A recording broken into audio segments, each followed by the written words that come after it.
that we are in your throne of grace and mercies. Thank you, Lord, that it is written, where one or two are gathered together, you are in the midst of them. Yes.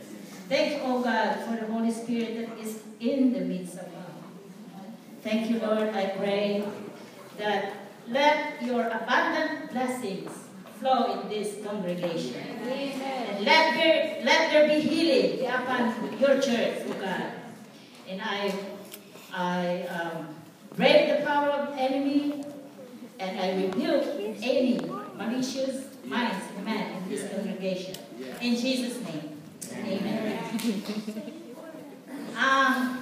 I just want to share with you my life experience with the Lord Jesus Christ as a Christian believer. Mababa ito.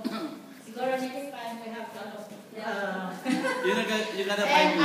I believe, pagpapalagay ko lang ngayon, and the days ahead, si Sister Jen, magbibigay daw siya ng rose to me.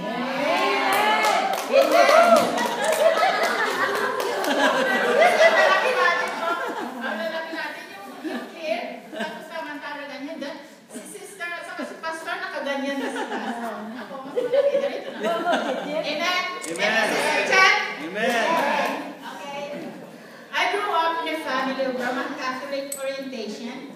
It was Father Bruno Capa's parish parochial church who solemnized our wedding vows.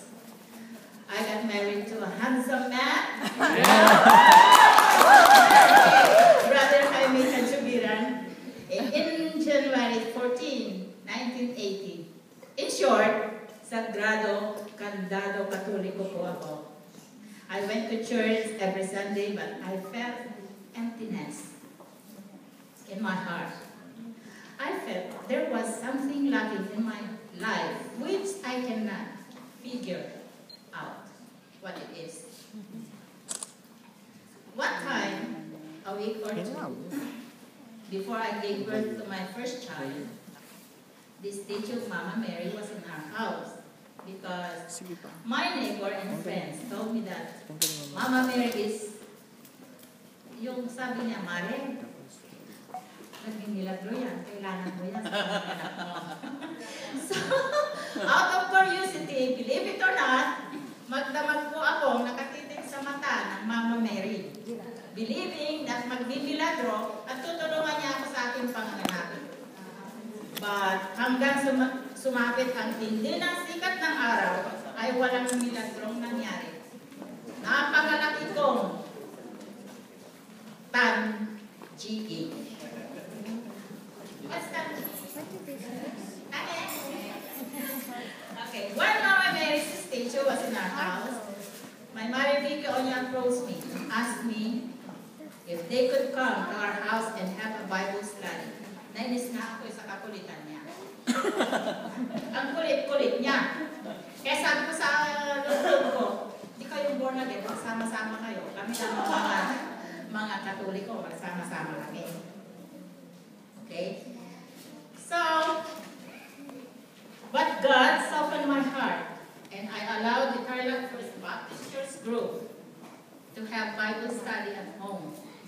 Since then, we had the Bible study in the house every week with Pastor Bong Magtanon as our teacher.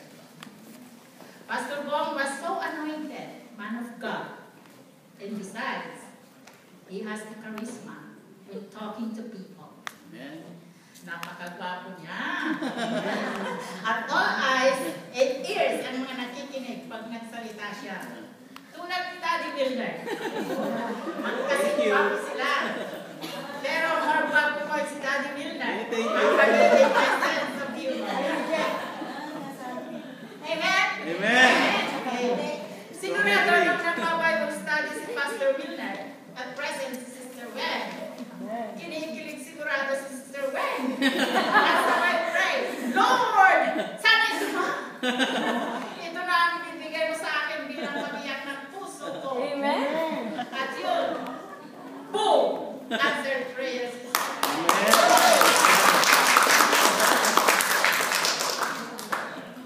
Okay, Pastor Bong Magtanon, Bible study cell group. I was was more than willing and happy to accommodate them in our house every week.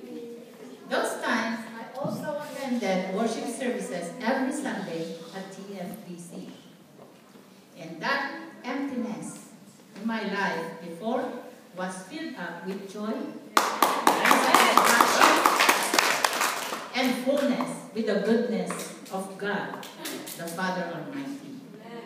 Yun pala ang kulang sa buhay ko na hinahanap ko, si Jesus Christ. At mula noong tinanggap ko si Jesus as my personal Lord and Savior, at ngayon, buong buo na ang aking pagkatao,